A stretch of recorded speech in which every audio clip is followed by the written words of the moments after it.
أعوذ بالله من الشيطان اللعين الرجيم. بسم الله الرحمن الرحيم. الحمد لله رب العالمين بارئ الخلائق أجمعين، والصلاة والسلام على جميع الأنبياء والمرسلين،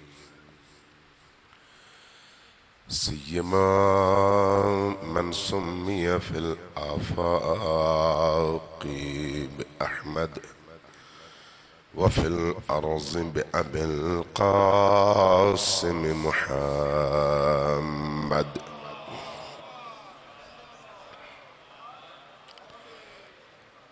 والصلاة والسلام على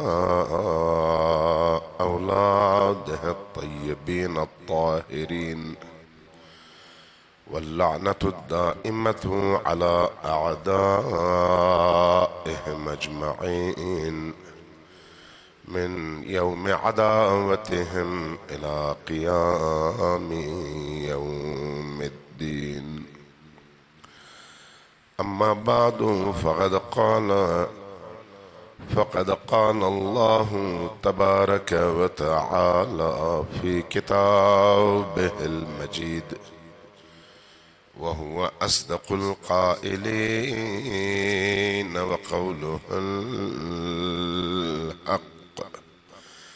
بسم الله الرحمن الرحيم.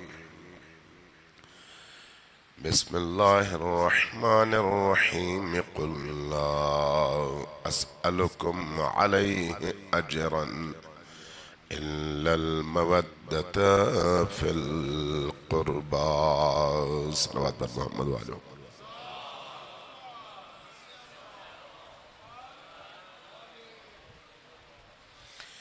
ایک دفعہ پھر ذرا اونچی آواز سے سب مل کر صلوات بھیجیں پر محمد وعلى.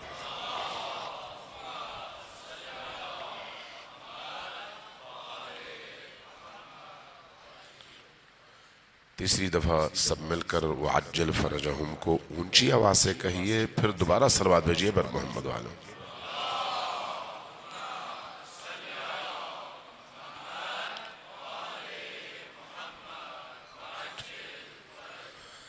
اللہ تبارک و تعالیٰ سے عاجزانہ دعا ہے کہ اللہ آپ سب کی اس عزاداری کو اور ان مجالس کو اپنی بارگاہ میں شرف قبولیت عطا فرمائے، اور جب تک آپ یہاں پر تشریف فرما ہوتے ہیں آپ کی اس نشست کو، آپ کے سننے کو، آپ کی توجہ کو اللہ اپنی بارگاہ میں تسبیح اور عبادت قرار دے. یہ مجالس اگر رسم کی صورت اختیار نہ کریں تو انسان کے ہر درد کی دوا یہی مجالس ہیں، اس لیے کہ انسان دو طرح کے دردوں میں مبتلا ہوتا ہے. ایک اس کے جسم کے درد ہیں اور ایک اس کی روح کے درد. جسمانی جتنی بھی تکلیفات ہیں ان تکلیفات میں جب آپ کسی طبیب کی طرف، ڈاکٹر کی طرف رجوع کرتے ہیں تو آپ کو پین کلر دے دیتا ہے تاکہ آپ کو آرام ملے، یا آپ کی اس درد کی شدت کو دیکھتے ہوئے اصل مسئلے کو تلاش کرتا ہے، پھر اس کے بعد ٹیسٹ وغیرہ دیتا ہے، پھر اگلی علاج معالجے کی کارروائی شروع ہوتی ہے. لیکن ہر بندہ جس کو بھی تکلیف ہو، جیسے ہی وہ درد محسوس کرتا ہے فوراً چلا جاتا ہے ڈاکٹر کے پاس. کوئی بھی آپ میں سے، ہم میں سے ایسا نہیں ہے جس کو درد ہو اور وہ ڈاکٹر کی طرف رجوع نہ کرے. ہاں البتہ بعض اوقات ایسا ہوتا ہے کہ ہلکے پھلکے درد اس کی گولی گھر میں ہوتی ہے جس کو آپ مسکن کہتے ہیں، فوراً آپ لے لیتے ہیں، آرام پا جاتے ہیں. یہ ہماری روٹین کی زندگی ہے. لیکن کچھ درد ایسے ہیں جو ان بدن کے ظاہری دردوں کی نسبت بہت زیادہ خطرناک ہیں، بہت زیادہ اہم ہیں، بہت زیادہ انسان کی زندگی پر ان کا اثر ہے. لیکن ان دردوں کی طرف عام طور پر انسان متوجہ نہیں ہوتا. مثلا کسی کا دل، ایک بچہ جب پیدا ہوتا ہے تو اس کا دل سفید ہوتا ہے، اس کا دل نورانی ہوتا ہے، وہ خود نورانی ہوتا ہے اس لیے کہ فطرت کے بالکل قریب ہوتا ہے، یعنی پاک و پاکیزہ ہوتا ہے، اپنی فطرت کے ساتھ اس دنیا میں آ رہا ہوتا ہے وہ بچہ. اس لیے کہ قرآن کریم میں کہا کہ فطرت اللہ التی فطر الناس علیہا، اللہ تبارک و تعالی ہر انسان کو اس کی فطرت کے مطابق پیدا کرتا ہے، یعنی فطرت اللہ کے مطابق. تو فطرت اللہ کیا ہے؟ پاکیزگی، نورانیت اور بلندیوں کی طرف پرواز. اور فطرت حیوانی کیا ہے؟ نیچے کی طرف جانا. لہذا انسان جب انسان کی حیثیت سے پیدا ہوتا ہے تو وہ اس پاکیزہ فطرت کے ساتھ پیدا ہوتا ہے. جب وہ اس پاکیزہ فطرت کے ساتھ پیدا ہوتا ہے، اب اگر اس کو ماحول وہ میسر ہو جو اس کی اس فطرت سلیم کی حفاظت کر سکے تو وہ بچہ کبھی بھی غلط کام کو پسند نہیں کرتا، برے کام کی طرف رغبت نہیں کرتا. بلکہ بعض اوقات مشاہدے میں یہ بات آئی ہے کہ بچہ بڑوں کی نسبت زیادہ ان برائیوں کے حوالے سے حساس ہوتا ہے، اور بچہ بڑوں کو سمجھا رہا ہوتا ہے کہ یہ تو بری بات تھی، اس لیے یہ کام آپ کیوں کر رہے ہیں. کیوں؟ اس لیے کہ وہ بچہ اپنی فطرت کے مطابق پیدا ہوا ہے، فطرت کے مطابق اس کو پروان چڑھنے کا موقع ملا ہے، اس لیے وہ برائی کو اپنی فطرت کے حوالے سے بوجھ سمجھتا ہے. یہ فطرت انسانی ہے.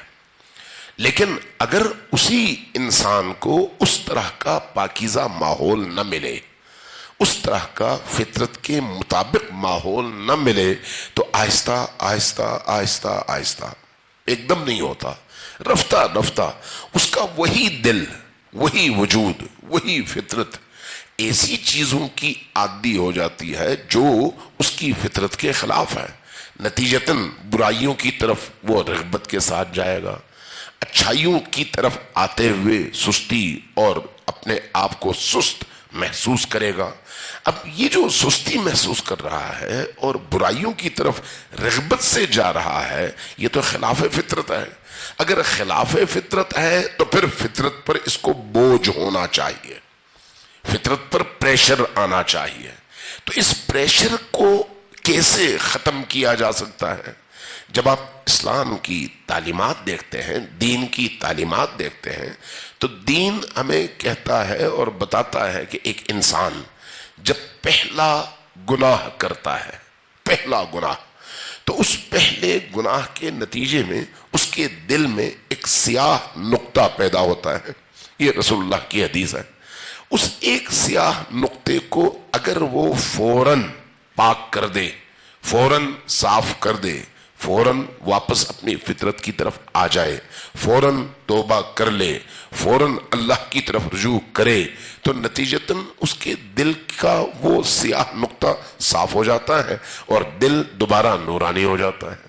لیکن اگر وہ سستی کرے، اس کو وہ ماحول میسر نہ ہو، اس کو ایسے آمران بالمعروف ناہیان عن المنکر، ایسے مربی، ایسے اساتذہ، ایسے والدین، ایسی پاکیزگی اور پاکیزہ گھر، پاکیزہ ماحول، پاکیزہ دوست، پاکیزہ انوائرمنٹ میسر نہ ہو، تو وہ سیاہ نقطہ آہستہ آہستہ آہستہ آہستہ پھیلنا شروع کر دیتا ہے. جب وہ پھیلتا ہے تو پھر انسان اس کے نتیجے میں سیاہی کی طرف جاتا ہے. جب سیاہی کی طرف جاتا ہے تو پھر دوسری خطائیں بھی وہ کرنے لگتا ہے. اب جب دوسری خطائیں کی تو پھر ان کی سیاہی اس سیاہی میں دوبارہ اضافہ ہو جاتی ہے. نتیجتاً بہت کم عرصے میں اس انسان کا دل مکمل طور پر سیاہ ہو جاتا ہے. جب مکمل طور پر سیاہ ہو جاتا ہے تو پھر اس کے بعد اس کی اصلاح کے سارے دروازے بند ہو جاتے ہیں. اب وہ چاہے کچھ بھی کرے لیکن توبہ کی توفیق اس کو نہیں ملتی، واپس آنے کی توفیق نہیں ملتی، اپنے دل کو پاکیزہ کرنے کی توفیق نہیں ملتی. اس کی مثال اس کیڑے کی طرح سے ہوتی ہے جو غلاظتوں کے اندر پروان چڑھے. آپ نے دیکھا ہوگا جہاں کہیں پر بھی انسانی فضلہ ہو یا حیوانی، جب کہیں پر فضلہ ہو تو مکھیوں کے آنے جانے کے نتیجے میں کچھ ہی عرصے میں اس کے اندر مختلف قسم کے کیڑے پیدا ہو جاتے ہیں. اب یہ کیڑے آہستہ آہستہ وہی غلاظت کھا کر بڑے ہونے لگتے ہیں، ان کا سائز بڑا ہوتا ہے. انسان جب قریب سے گزرتا ہے تو اس کو بہت برا لگتا ہے، بہت کثافت محسوس ہوتی ہے، بہت اندر سے قباحت محسوس ہوتی ہے، بہت اندر سے انزجار اور نفرت کی کیفیت محسوس ہوتی ہے.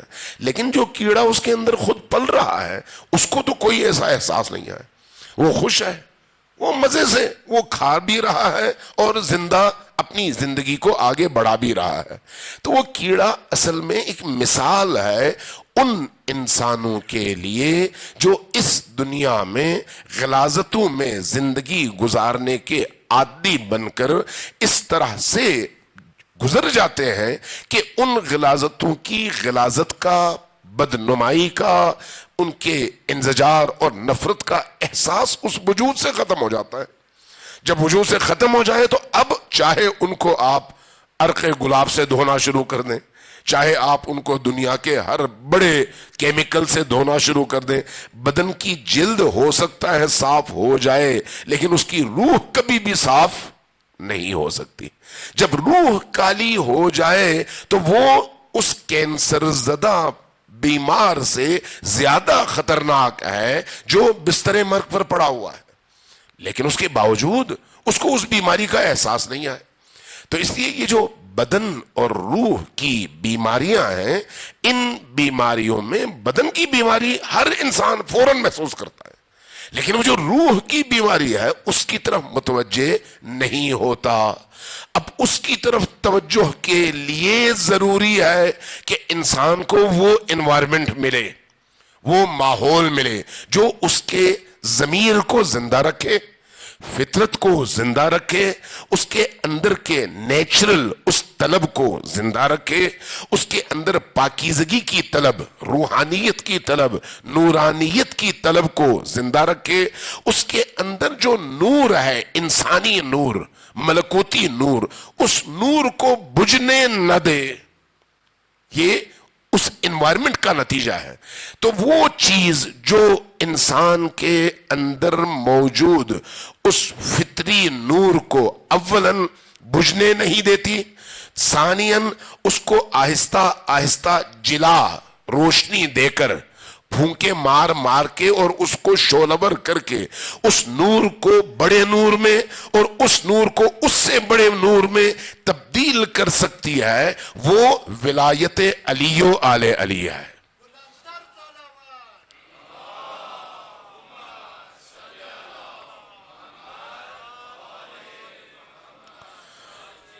اور یہی ولایت آل علی، علی و آل علی ان مجالس کا خاصہ ہے. یعنی یہ جو آپ مجالس میں تشریف لاتے ہیں، ان مجالس میں جب وہ چیز بیان ہوتی ہے تو آپ کو ایک ایسی انوائرمنٹ ملتی ہے جس کے نتیجے میں آپ کے دل کے اندر کی وہ کیفیات دوبارہ زندہ ہوتی ہیں اور انسان اپنے فطرت کی طرف، اس روشنی کی طرف، اس نور کی طرف پلٹتا ہے اور جب یہاں سے نکلتا ہے تو نورانی بن کر نکلتا ہے. صلوات بھیجیے بر محمد و آل محمد.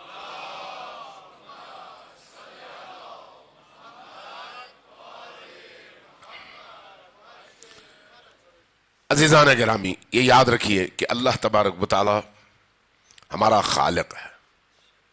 اس خالق نے اس کائنات کو پیدا کیا ہے. جس خالق نے اس کائنات کو پیدا کیا ہے اس کے اگر آپ اسماء دیکھیں تو آپ سب کو معلوم ہے کتنے اسماء ہیں اللہ کے. یاد ہے نا آپ کو کتنے اسماء ہیں؟ جی 99 اسماء معروف ہیں. اور اگر آپ دعائے جوشر کبیر میں دیکھیں تو وہ 1000 اسماء ہیں. ٹھیک، لیکن آپ یہ دیکھیں کہ جب اللہ کی وحی یعنی کتاب اللہ یعنی قرآن کی تلاوت کا آغاز ہوتا ہے تو آغاز میں آپ کیا پڑھتے ہیں؟ بسم اللہ الرحمن الرحیم. یہی پڑھتے ہیں نا، بسم اللہ الرحمن الرحیم. ذرا میرا ساتھ دیں تاکہ مجھے محسوس ہو کہ آپ سو نہیں رہے ہیں، جاگ رہے ہیں. صلوات بھیجیں میرے محمد و آل محمد.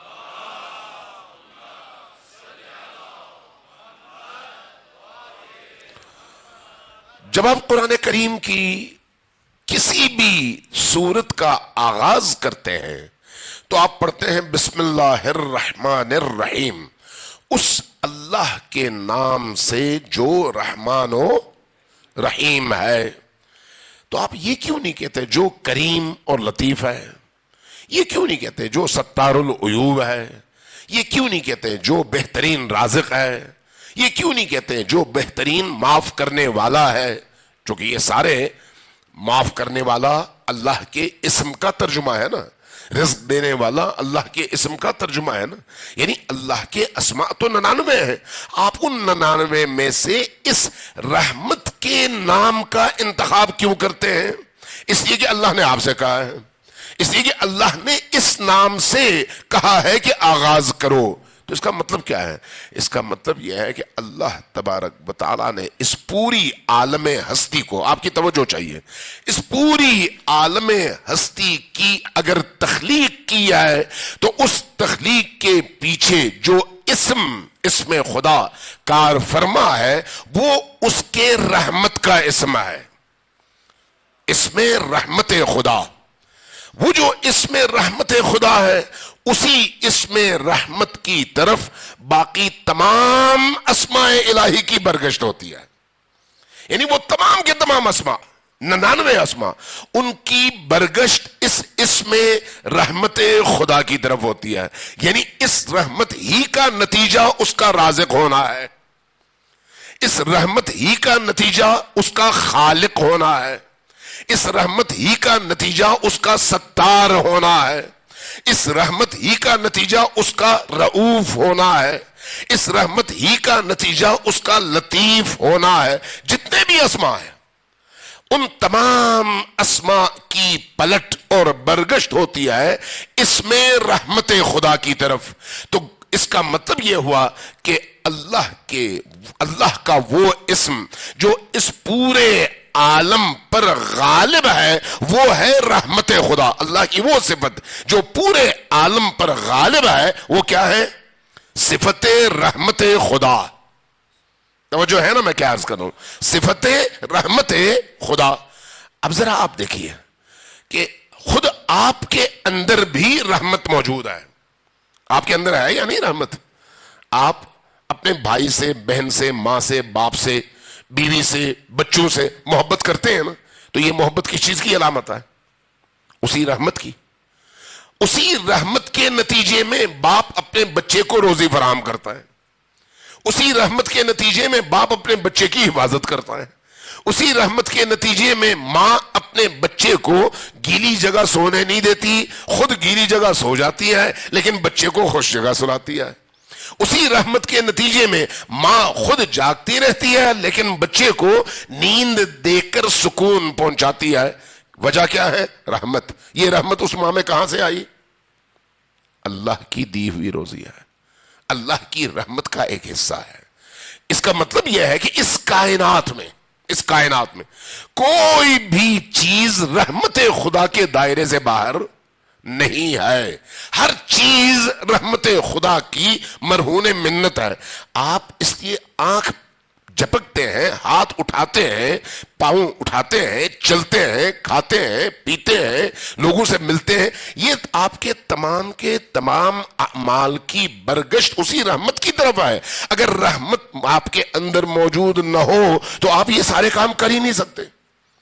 یہ سارے کام جو آپ توانائی رکھتے ہیں جس کی ایک انسان کی حیثیت سے، یہ اسی رحمت کا نتیجہ ہے جو اللہ نے آپ کے وجود میں ودیعت کر رکھا ہے، آپ کے وجود کے اندر چھپا کے رکھا ہوا ہے۔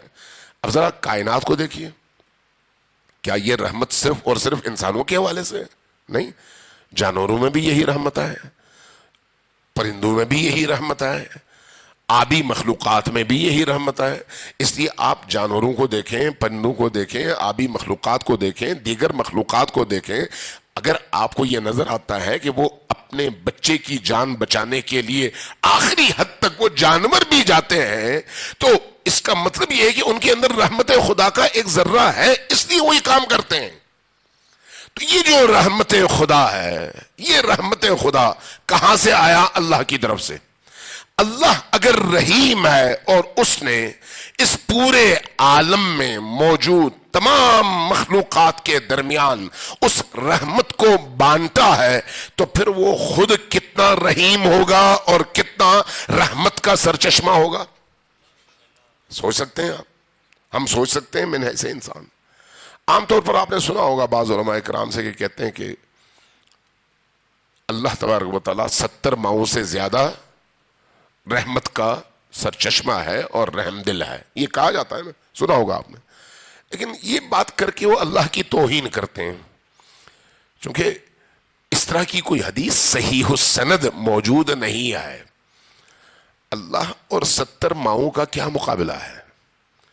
7 ارب انسانوں کی رحمت کو آپ جمع کریں تو وہ رحمت بھی اللہ کی دی ہوئی ہے. یہ جو کھربوں مخلوقات ہیں، ان کھربوں مخلوقات کے اندر جو رحمت موجود ہے وہ بھی اللہ کی دی ہوئی ہے. تو اگر اللہ نے جو دی ہے وہ اتنی عظیم ہے تو پھر جو اپنے پاس رکھی ہے وہ کتنی عظیم ہوگی؟ 70 ماؤں کا کیا مقابلہ ہے؟ لہذا جب ہم اس حوالے سے روایات کو دیکھتے ہیں، احادیث کو دیکھتے ہیں، اور خصوصاً ان آیات کے ضمن میں جہاں پر آپ کو اللہ تبارک و تعالیٰ اپنی رحمانیت اور رحیمیت کی بنیاد پر کسی کام کی دعوت دیتا ہے تو آپ محسوس کرتے ہیں کہ اس رحمت کو سمجھنے کی ضرورت ہے. صلوات بھیجیے بر محمد و آل محمد.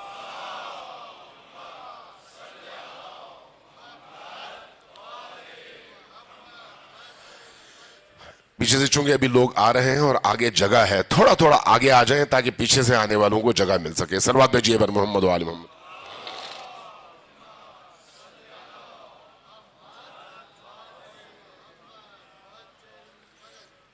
ایک دفعہ پھر اونچی آواز سے صلوات بھیجیں بر محمد و آل محمد. اونچی آواز سے صلوات بھیجیں، اونچی آواز سے.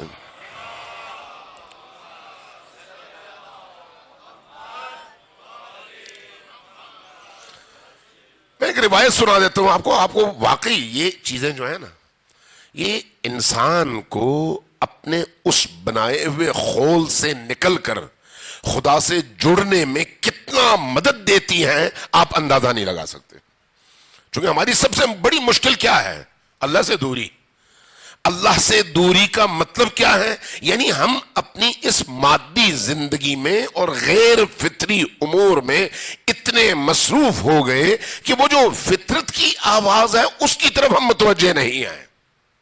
اس کی طرف متوجہ کرنے کے لیے ان معارف کو سمجھنا ضروری ہے. امام رضا علیہ الصلوۃ والسلام کی ایک روایت ہے، عام صلی اللہ علیہ محمد وآل محمد وعجل فرجهم. یہ روایت عیون اخبار رضا میں ہے. عیون اخبار رضا امام رضا علیہ الصلوۃ والسلام کی بڑی ہی معتبر اور زبردست قسم کی روایات کے مجموعے پر مشتمل کتاب. اسی طرح سے بہار الانوار کی 8ویں جلد میں بھی یہ روایت موجود ہے. روایت کیا ہے؟ روایت یہ ہے کہ امام رضا علیہ السلام نے فرمایا اور ادھر نبی کریم نے فرمایا، اور امام رضا بھی ظاہر ہے جو کچھ فرماتے ہیں وہ نبی کریم ہی سے فرماتے ہیں. اس لیے یہ اصول یاد رکھیں گے، جب کبھی کوئی کہے کہ قال الصادق تو قال الصادق کا مطلب ہے قال رسول اللہ. جب آپ سے کہا جاتا ہے قال الباقر تو اس کا مطلب ہے قال رسول اللہ، چونکہ وہ جو کچھ بھی بیان کرتے ہیں وہ نبی سے ہے. تو اس حدیث میں جو دونوں ہستیوں سے منقول ہے، فرماتے ہیں کہ اللہ تبارک و تعالیٰ کی رحمت کے 100 حصے ہیں. کتنے؟ 100 حصے. اللہ تبارک و تعالیٰ نے ان 100 میں سے ایک حصہ تمام عالم کی تمام مخلوقات میں تقسیم کیا ہے. ایک حصہ، صرف ایک حصہ. اس ایک حصے کی وجہ سے اس پورے عالم کی تخلیق سے لے کر اب تک اور تا قیام قیامت جتنی بھی مخلوقات آئیں گی، چاہے وہ انسان ہوں، فرشتے ہوں، جن ہوں، کیڑے مکوڑے ہوں، پرندے ہوں، جانور ہوں، رینگنے والے ہوں، چلنے والے ہوں، اڑنے والے ہوں، تیرنے والے ہوں، زمین کے نیچے چھپے ہوئے ہوں، یہ جو کھربوں مخلوقات ہیں، کھربوں، ہم تصور نہیں کر سکتے نا کہ مخلوقات کی تعداد کیا ہے. ان تمام